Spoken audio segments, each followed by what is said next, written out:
Welcome to Pluribus Reflections. Are you ready? My name is Glenn Osland, and this is a reflective meditation inspired by the television series Pluribus. Let's begin.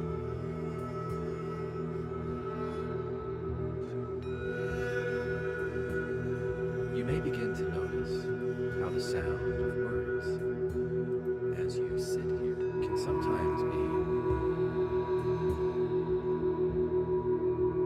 allowing your body less important than the sound of words.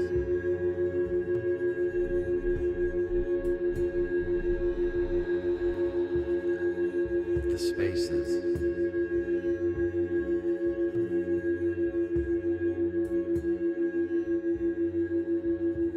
between them.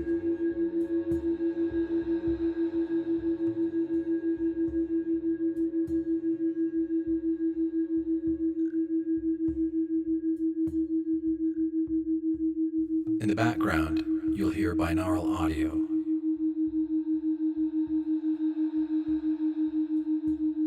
Designed to gently oscillate between delta and theta brainwave states.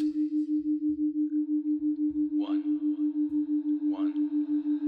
2, 3. Moving through a Fibonacci-inspired sequence. 13, 8, 5. You don't need to understand the science for it to work. 2, 1, 1. You just need a pair of earbuds or headphones.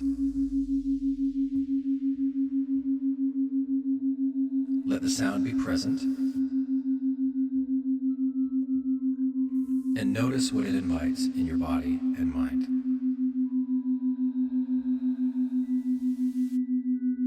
Later, I'll share more about who I am, why I work this way, and how these soundscapes support nervous system regulation.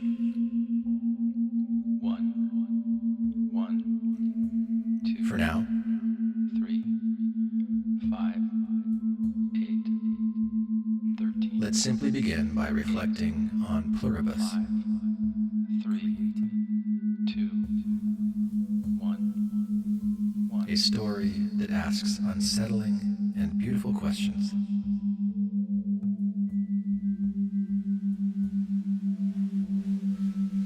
About human nature,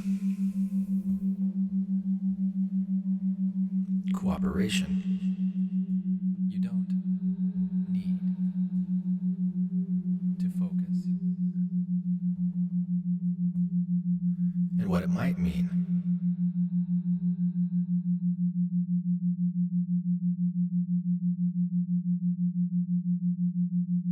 To belong to something larger.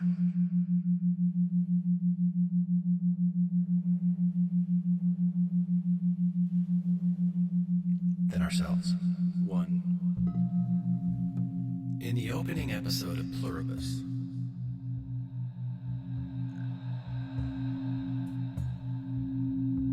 astronomers detect a strange radio transmission from deep space. A signal that repeats every 78 seconds,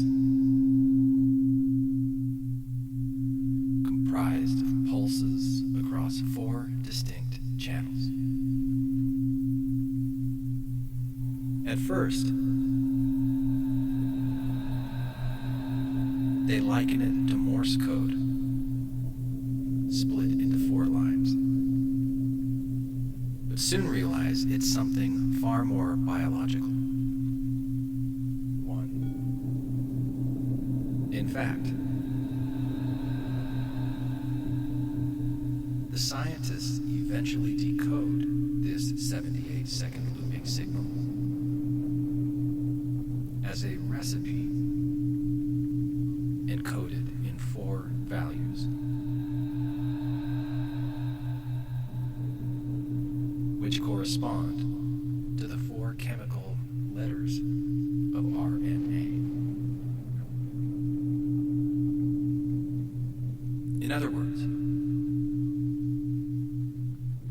extraterrestrial message isn't a greeting or prime numbers.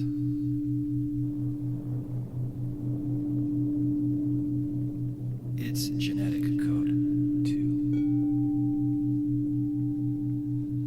Over about a year in the show's timeline, researchers pieced together the entire sequence. A process complicated by having to map each of the 4 signal tones.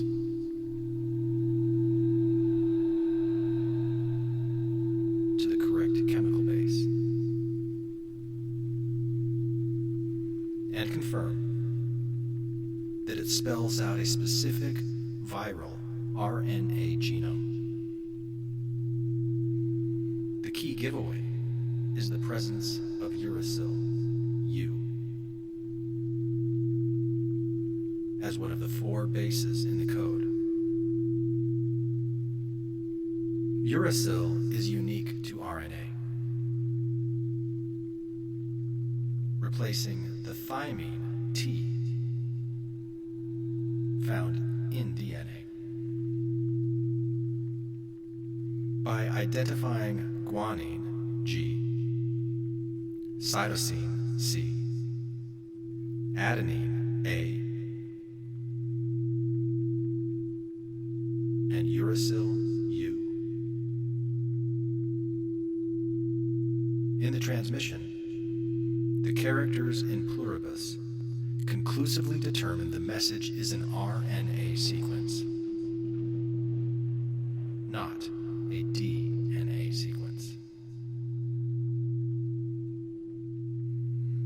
This revelation sets the stage for the series' central catastrophe. Humanity's unwitting synthesis of an alien RNA-based happiness virus. 3. In the world of the show, the RNA code from space indeed turns out to be a functional virus genome. Government scientists synthesize the sequence in a lab, creating what they later learn is a lysogenic virus. Unlike a typical rapidly lethal virus, a lysogenic virus can integrate its code into host cells and lie dormant or benign, altering behavior without immediately killing.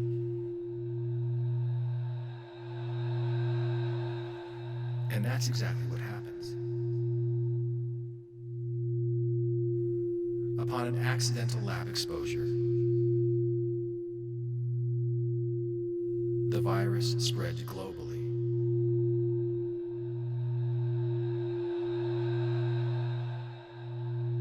And binds humanity into one collective consciousness.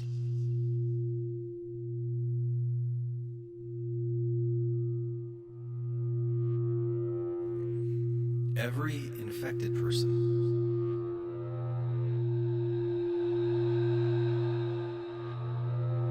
becomes part of the joining. A hive mind wherein memories, emotions, and thoughts are shared among all hosts.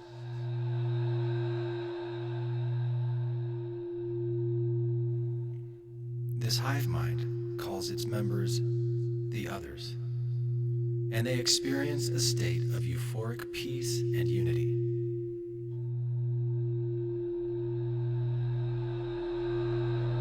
Remarkably, the hive mind in Pluribus has a kind of built-in moral imperative, or at least a programmed constraint. The others repeatedly insist that they cannot harm any living thing. In episode 2, Carol's guide, Zosha, explains that the others are nonviolent.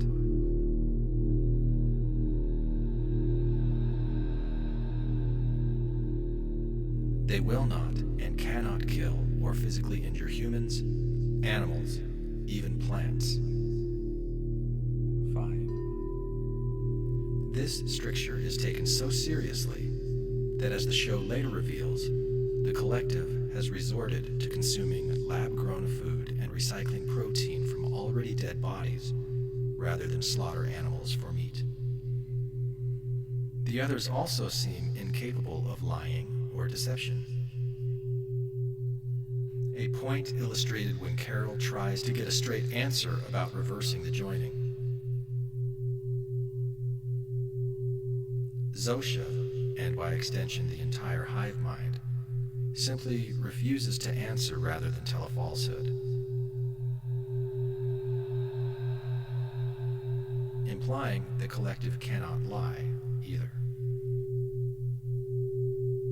Instead, the others demonstrate radical honesty and transparency, likely a side effect of their shared consciousness. One literally knows what every other knows.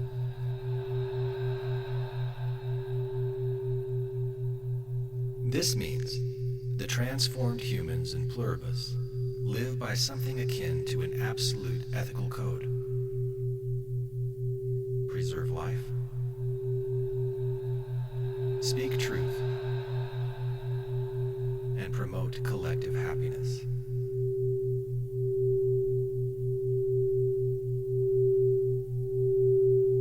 They describe themselves not as invaders,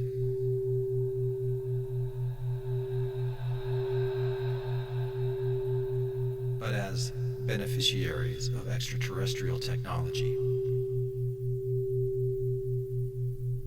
hinting that the alien RNA gave them this gift of unity and bliss.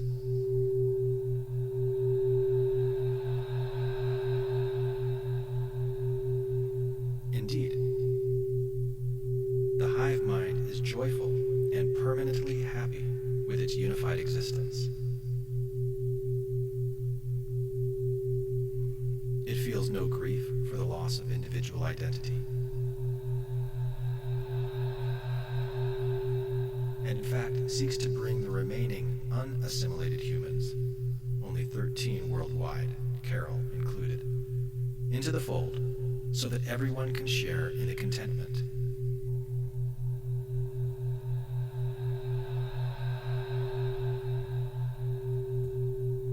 From Carol's perspective, of course, this is terrifying. She sees it as the death of the human race as we know it. Since billions of bodies live, but no one has an independent will or personal identity anymore. But from the other's perspective, no one is suffering, and violence, conflict, and deceit have vanished.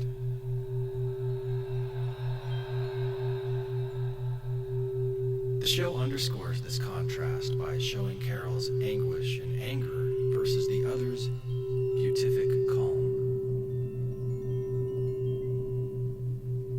In one scene, Carol's emotional outburst of rage sends shockwaves through the hive mind. Literally. Her negative emotions induce seizures in others across the globe, killing millions who cannot handle the discord.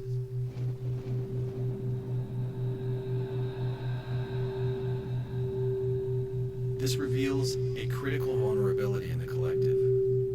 Any strong hostility from an immune individual, one not joined, causes a resonance that destabilizes the entire network. Thus, the others bend over backward to accommodate and comfort the immune survivors, fulfilling their requests and keeping them content. Since upsetting an immune person is literally existentially dangerous for the hive. Pluribus presents a scenario where an alien RNA virus has reprogrammed humanity with an imperative to live in harmonious cooperation, unable to harm or lie, and compelled to serve the few remaining outsiders with honest kindness. 8. All right. I want to pause for a moment and share a little more context for what you're hearing and why I'm offering these reflections. I work as a soul-centered, trauma-informed mental health counselor, and I love it. And I've been working with binaural audio for over a year now. And it's been one of the most effective tools I've found for calming my own nervous system, reducing anxiety, easing chronic stress,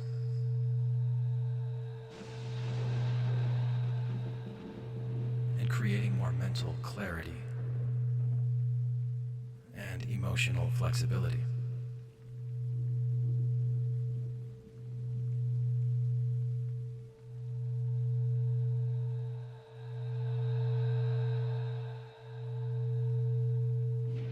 Binaural beats work by sending two slightly different tones into each ear.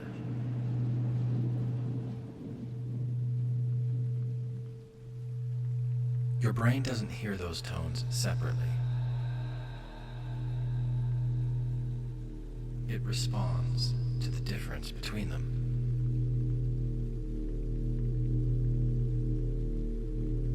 That difference gently encourages the brain to shift into slower,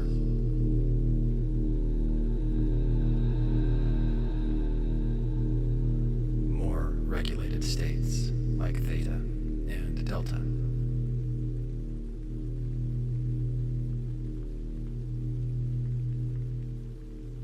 Those states are often associated with deep rest,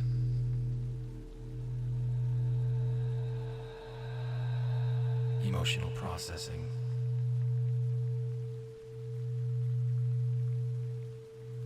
memory integration,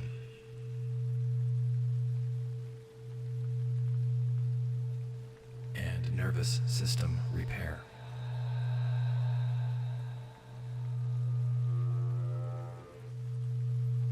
From a physiological perspective, this kind of auditory stimulation can support vagal tone, the nervous system's ability to move out of fight or flight and back into safety, connection, and regulation.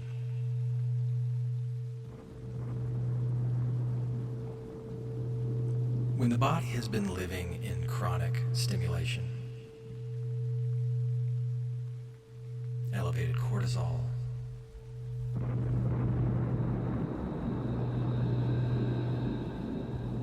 constant alertness, mental looping, these slower rhythms give the system a chance to reset.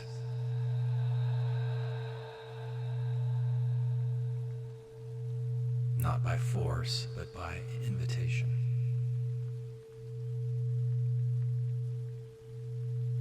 Layered on top of the binaural beats, you'll also hear crystal singing bowls. They follow the same Fibonacci-inspired progression. 1, 1, 2, 3. But here, 5, those numbers represent minutes. 13. Each tone is given time to fully bloom before gently giving way to the next. 1,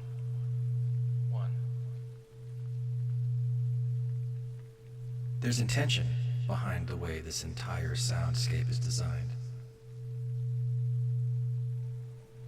I like to think of it as creating an inner environment, something like a Rorschach inkblot,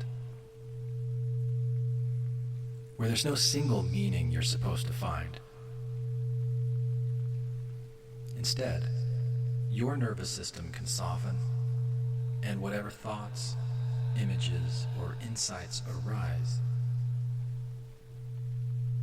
can be projected onto the sound and observed.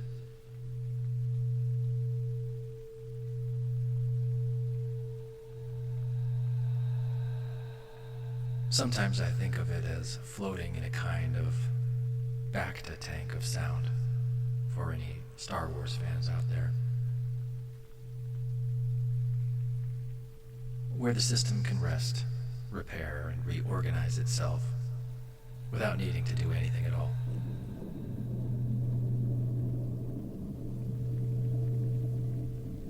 My reflections on Pluribus come from that same curiosity about patterns.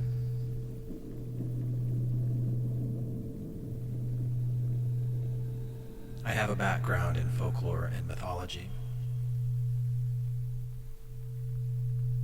another in clinical mental health counseling, and I've been creating podcasts since 2010.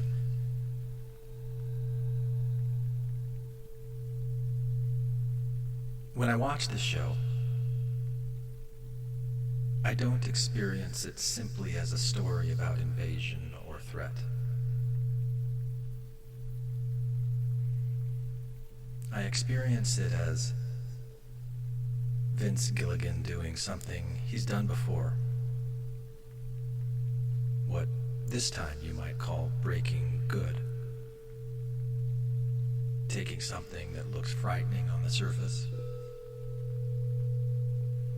and using it to reveal deeper truths about human behavior, nervous systems, cooperation, and the stories we tell ourselves about control, identity, and safety.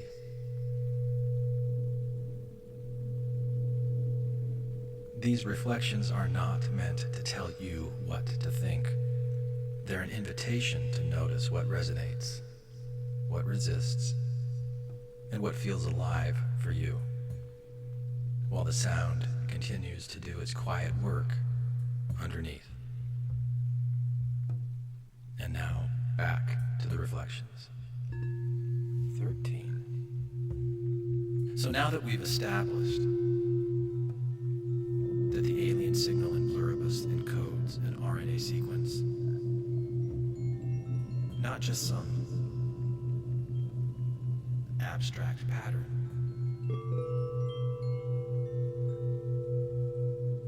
but a biological instruction set. Let's pause for a second and ask, why RNA?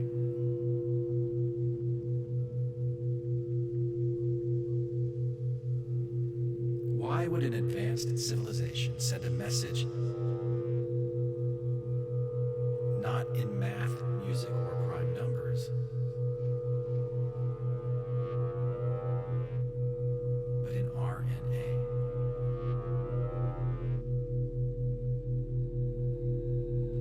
In real biology, RNA is like the multi-tool of the cell, where DNA is the archive.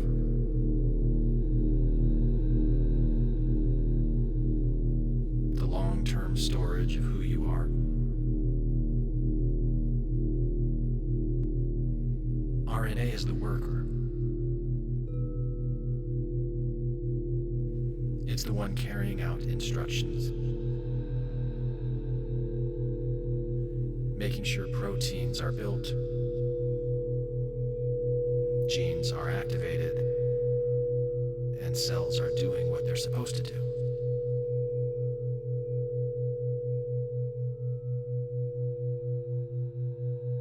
It's constantly in motion, acting as both messenger and manager.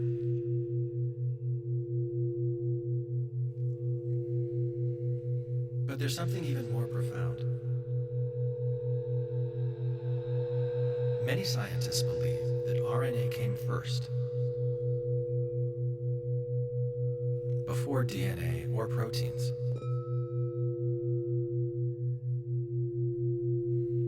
According to the RNA world hypothesis, the earliest life on Earth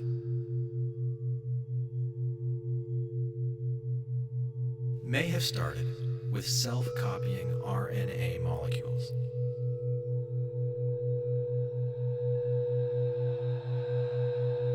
That makes RNA not just a player in life. It might be the origin of life.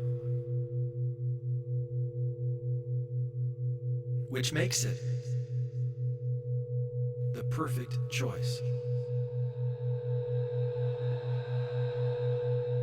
for the story Pluribus is telling.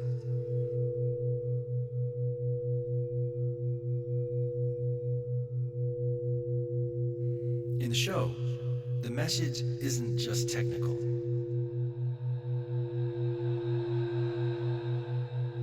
It's primordial.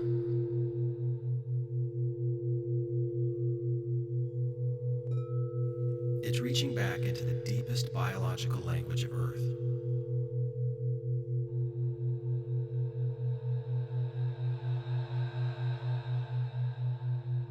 As if the signal were saying, this is not something alien to you.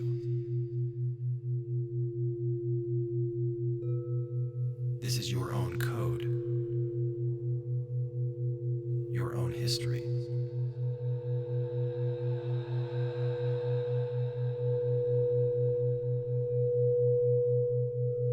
And maybe even your destiny.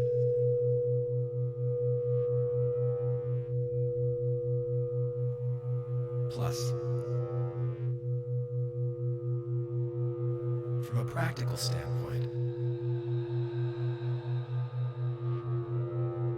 RNA is ideal for quickly producing biological changes. Unlike DNA, which is locked into a stable double helix,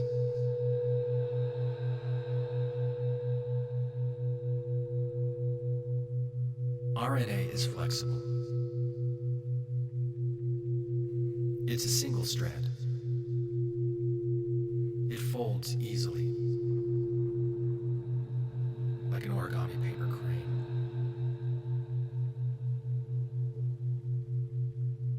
And it can be copied and built in the lab relatively fast. It's the molecule that gets things done, which makes it the perfect carrier for a virus designed to rewrite human behavior overnight. So, while the Pluribus scientists are shocked by the discovery, it's not so far-fetched. In fact, there are real-world experiments today exploring biological teleportation, where scientists digitally transmit a genome across the world, then synthesize the actual DNA or RNA in a lab on the other side. What sounds like sci-fi is starting to blur into reality.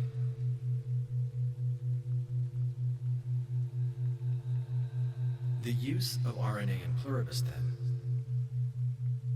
is both scientifically plausible and deeply symbolic. It's a message in a bottle, written not in language, but in life's oldest oldest alphabet. And it sets the stage for a bigger question. If RNA is the beginning of life, and now it's being used to reprogram life, what exactly is the message? And what does it mean to listen? The RNA world, life's first voice. Let's imagine Earth before there were people, before animals, before even cells. Picture a world 4 billion years ago. Bubbling oceans, volcanic heat, and a chaotic swirl of molecules bumping into each other with no real plan. And yet, something happens.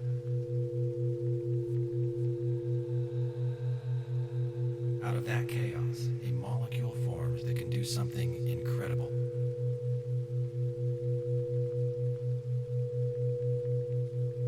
It can copy itself.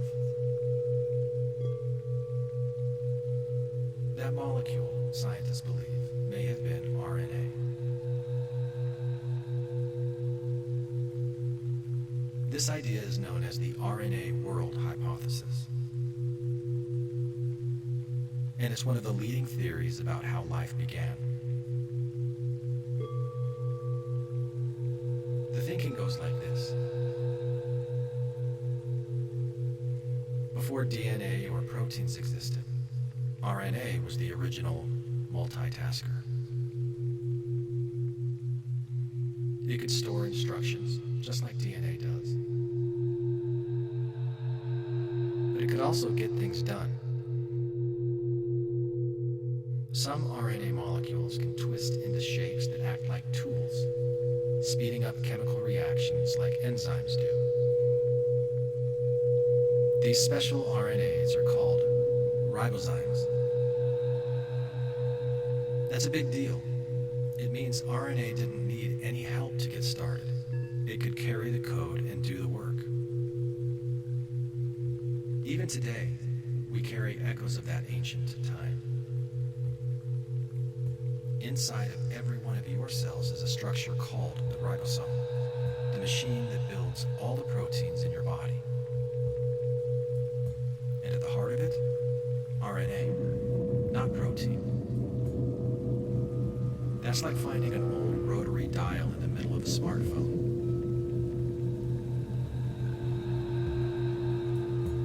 It's a clue that something much older is still running the show behind the scenes. So what does this have to do with Pluribus? Well, if RNA was life's first spark on Earth, then the show's alien signal, a string of RNA, feels less like an invasion and more like a reminder, a return to the root.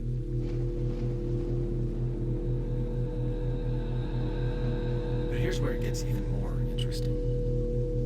Once you've got one molecule copying itself, that's just survival.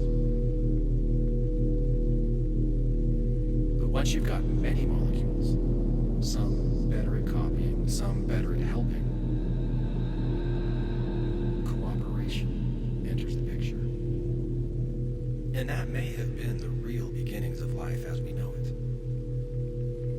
Picture two early RNA molecules. Alone, maybe they're clumsy, but together, one helps the other copy, and the other returns the favor. Suddenly, they're more effective than either one could be alone. They're no longer just surviving, they're thriving together. This idea of mutual support at the molecular level might sound poetic, but it's backed by real science.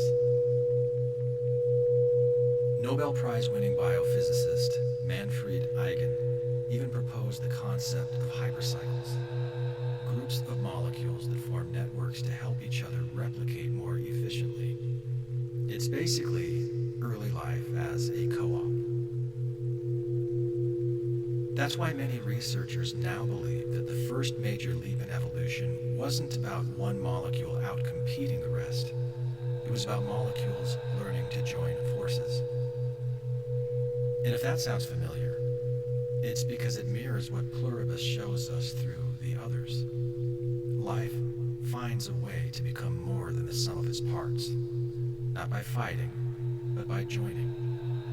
So when we talk about RNA, not just as a molecule, but as a message, we're also talking about something deeper. A whisper from the beginning of time that says, to persist, we must connect.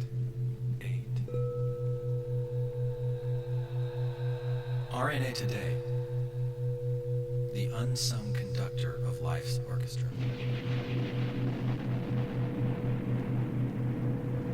So far, we've talked about RNA as the ancient origin of life. A molecule that may have lit the very first spark. But what's just as mind-blowing is this. RNA never left the stage. In fact, it's still there, behind the scenes in every living cell on Earth, conducting the symphony of life. If DNA is like the blueprint, carefully tucked away in a library, then RNA is the messenger, the builder, and the project manager all rolled into one. It reads the plans, carries them to the work site, and helps turn them into reality. Here's how it works. Inside your cells, when it's time to make a protein, which your body needs for everything from muscle repair to brain function, RNA steps in. It makes a temporary copy of the DNA instruction called messenger RNA, or mRNA, and delivers it to a structure called the ribosome. Think of this as the protein-making factory. And here's where the teamwork kicks in.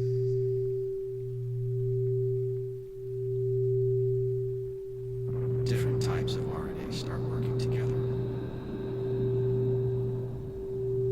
mRNA brings the instructions.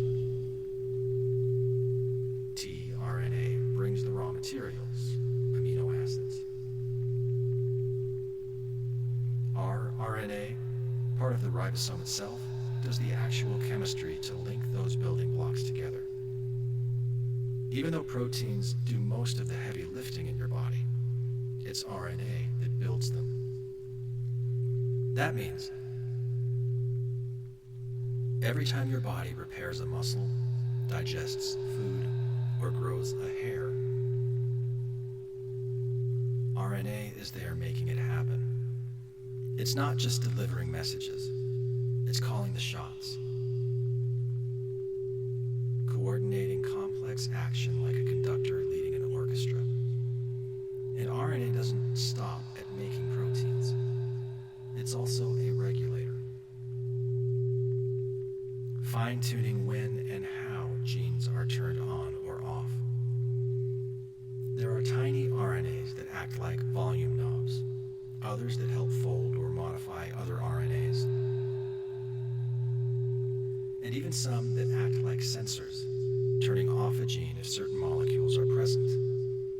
It's as if RNA can listen to what's happening in the environment and respond in real time. That's why some scientists call RNA one of the most versatile molecules of life. It carries messages. It builds structures. It controls timing. It can even catalyze chemical reactions all by itself. It's cooperation at the molecular level. Every molecule doing its part, connected by the thread of RNA. But RNA's story doesn't stop inside our cells. In the wider biological world, it plays an even more dramatic role. As the genetic material of many viruses, the alien code in Pluribus, that's not so different from real RNA viruses like the flu, HIV, or even coronavirus. These viruses don't need DNA at all. They use RNA to hijack your cells and make more of themselves. And here's the twist. Some of those viruses haven't just harmed us, they've helped us evolve. Scientists have discovered that ancient RNA viruses once infected our ancestors and left behind pieces of their RNA in our DNA. One of those viral leftovers, a gene called syncytin, turned out to be essential for creating the placenta in mammals. That's right, a vital part of human pregnancy may have come from an ancient virus.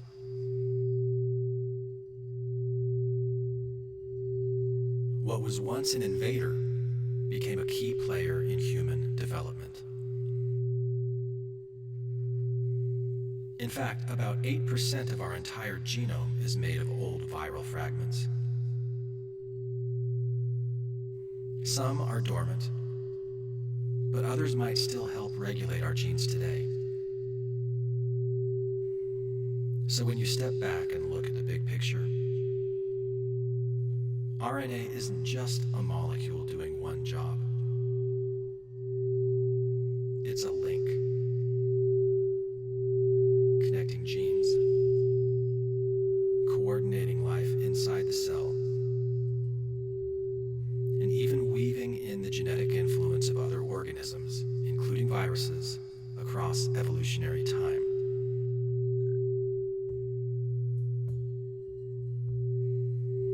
Which brings us back to Pluribus.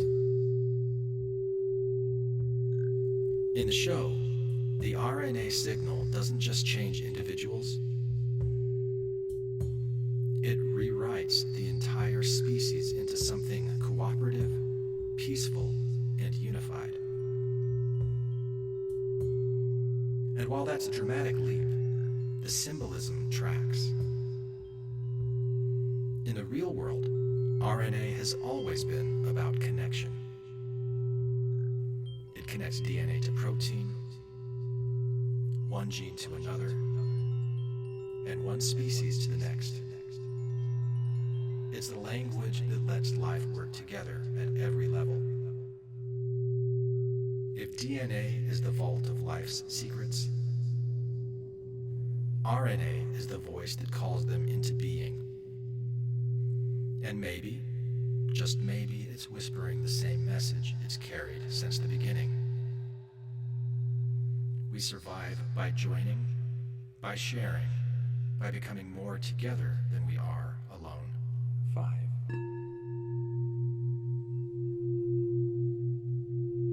Life's deepest drive, from survival to symbiosis.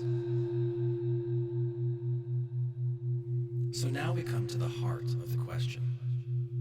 Is cooperation, working together for mutual benefit, not just a smart strategy, but life's actual imperative?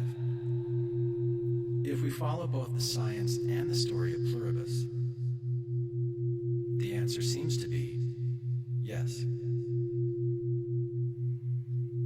In the world of the show, the others, Humans transformed by the alien RNA virus represent something close to total cooperation. They share thoughts, memories, and emotions. They don't harm. They don't lie. And they respond instantly when someone is in need. Even Carol, who resists joining, is treated with care and compassion. Why?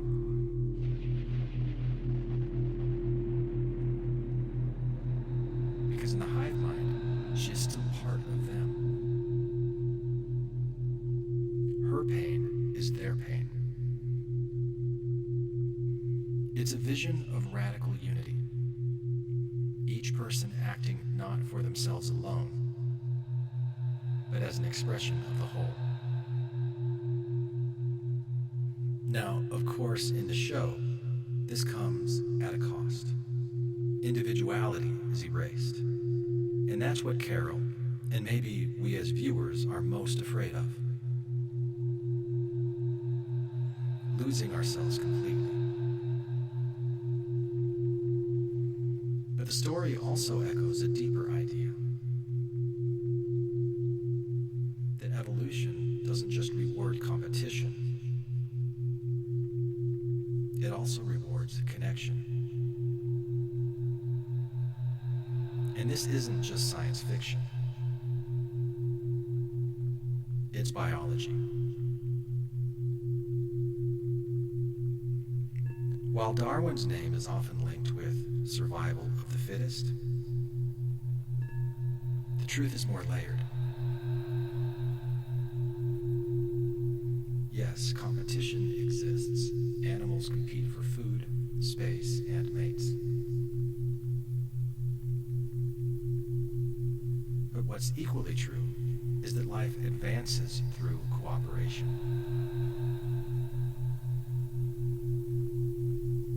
One of the boldest examples comes from evolutionary biologist Lynn Margulis. She suggested that the complex cells that make up our bodies today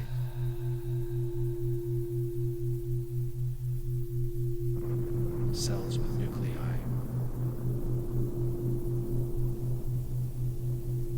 mitochondria, and other inner parts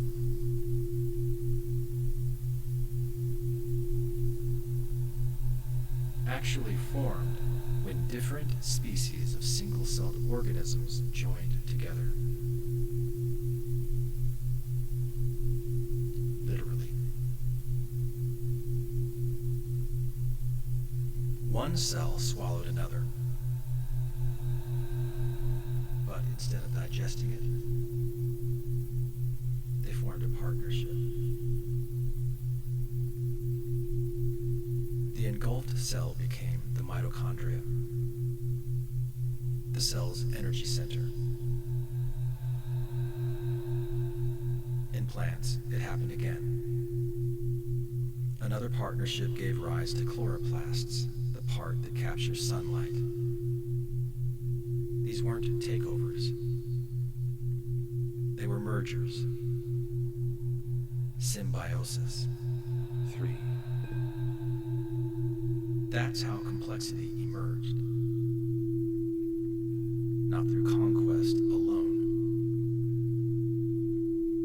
but through collaboration.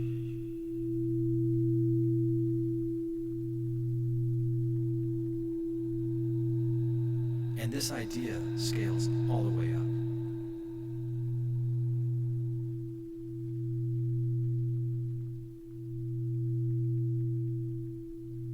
Trillions of cells work together to make you.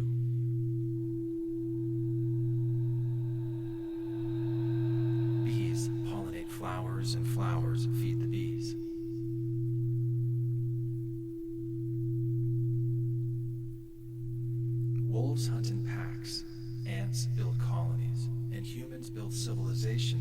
sharing labor,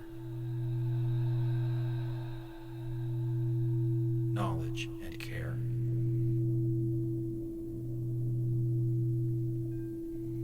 Even viruses, often thought of as purely destructive,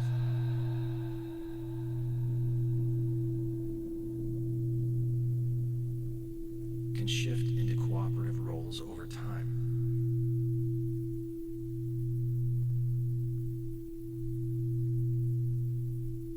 In Pluribus, the alien RNA virus doesn't kill.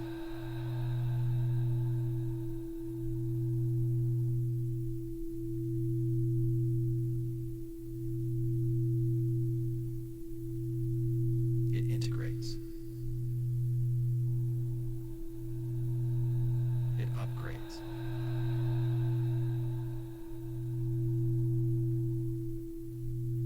It adapts to survive by keeping its hosts thriving.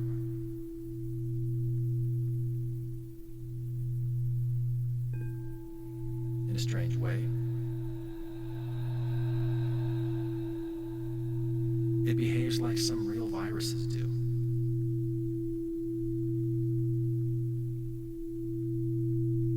Evolving toward harmony because killing the host too quickly is bad for survival.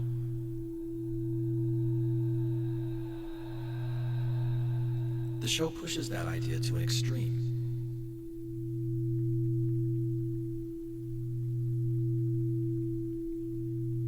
Imagining a virus that transforms not just cells,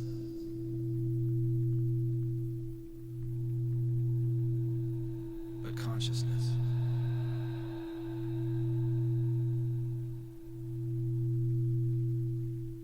A virus that codes for altruism, too. And while that might sound like utopian fantasy,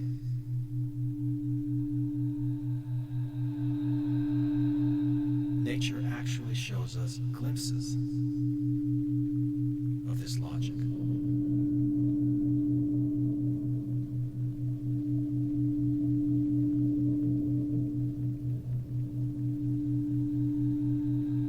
Life forms joining, adapting, and thriving together.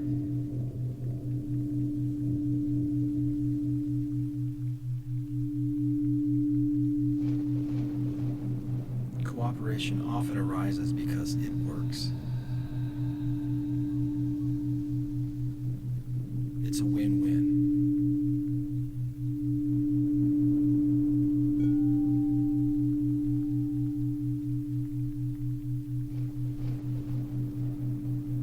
Everyone involved gets something they couldn't have had alone.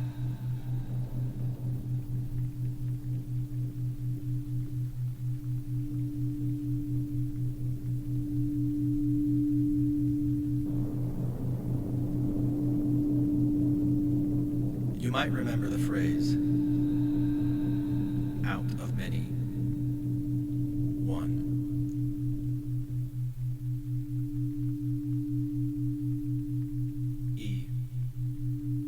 Pluribus unum.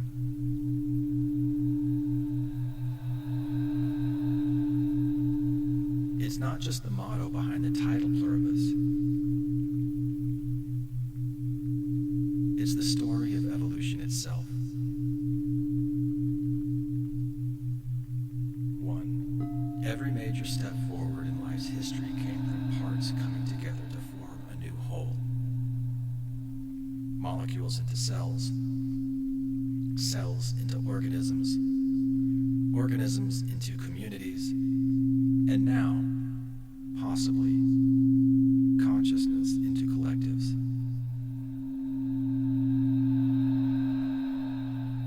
From this view, the others in Pluribus aren't just a metaphor for ego death or spiritual awakening. They're an artistic expression of what biology has been doing all along. Building networks, deepening connections, and experimenting with what it means to live as we instead of I. So when you ask whether this story mirrors something true about life's purpose. The science gently answers, it might.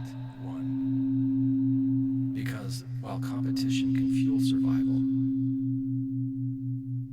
cooperation builds everything else. From families and forests to societies and stars. And maybe, just maybe, life has always whispered the same imperative through the alphabet of RNA.